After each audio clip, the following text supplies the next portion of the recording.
So what are people dealing with here, and how concerned should people be on board the cruise ship? Well, I'm joined now by Dr. Ram Shukla. He's a specialist in infectious diseases and internal medicine at NMC Royal Hospital, Sharjah.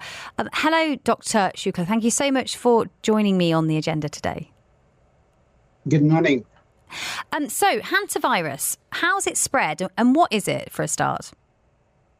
Yeah, that's a good question because first of all, we must know that this is not a new virus. This is a virus known since more than 50 years. It was first discovered in Korea during the Korean War. That was 1950, 1953.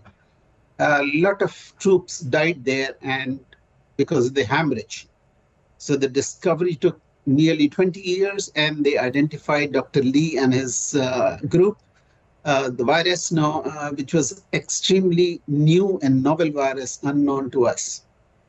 And as the convention is that we give the name of the virus depending on where it was discovered. So it was discovered near a Hantan River in the border of North and South Korea. And that is why the name given was hantavirus. It caused hemorrhagic fever. That means fever along with the bleeding in the soldiers who were fighting the Korean War. Okay, this has come from rodents, I believe.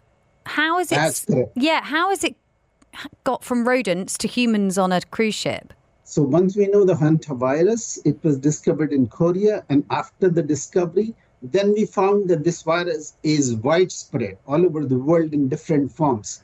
Nearly 200 of them are identified, and we know in different parts of the world it is carried by rodents and mouse.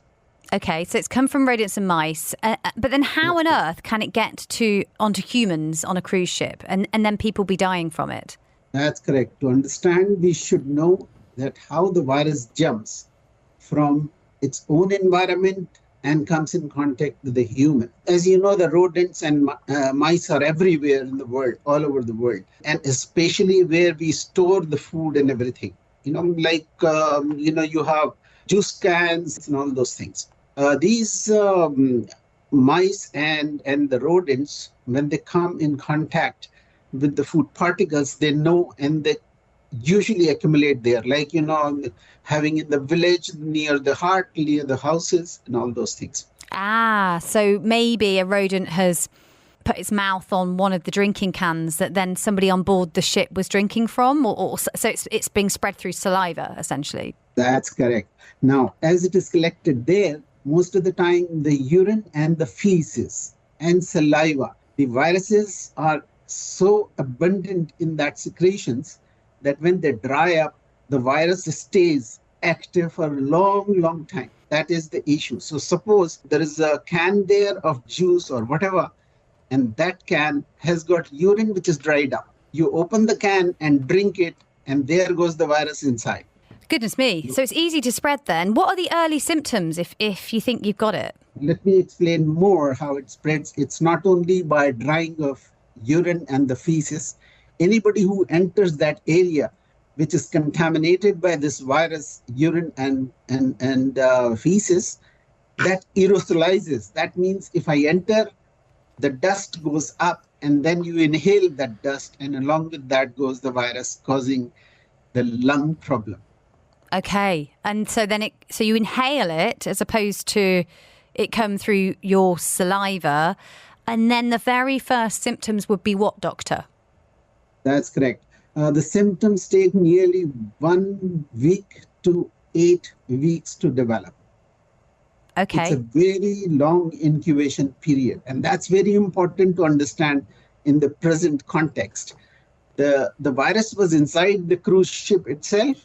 Most unlikely. It is possibly that one of the victims or one of the passengers was infected before, and then he developed the symptom after 1 week when he boarded the ship.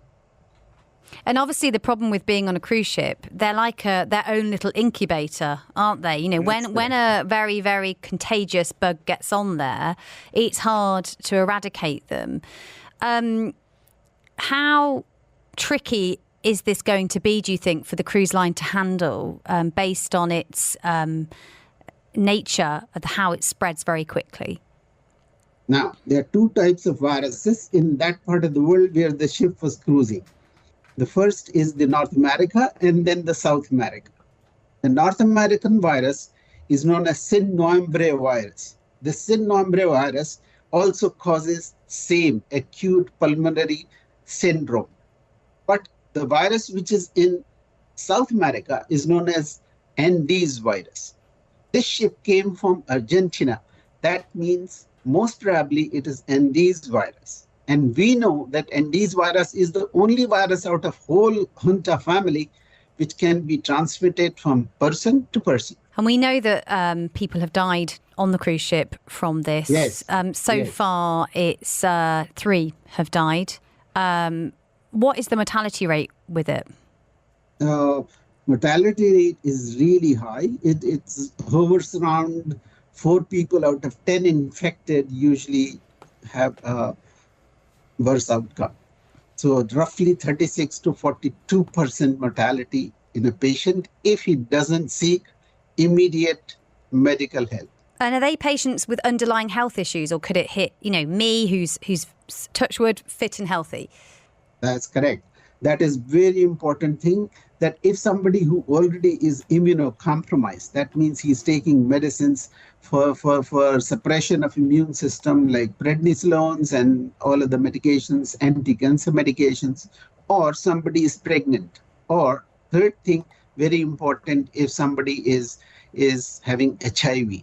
These are immunodeficiency states which can cause this virus to create havoc in the lung.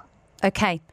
Dr. Ram Shukla, Specialist Physician of Infectious Diseases.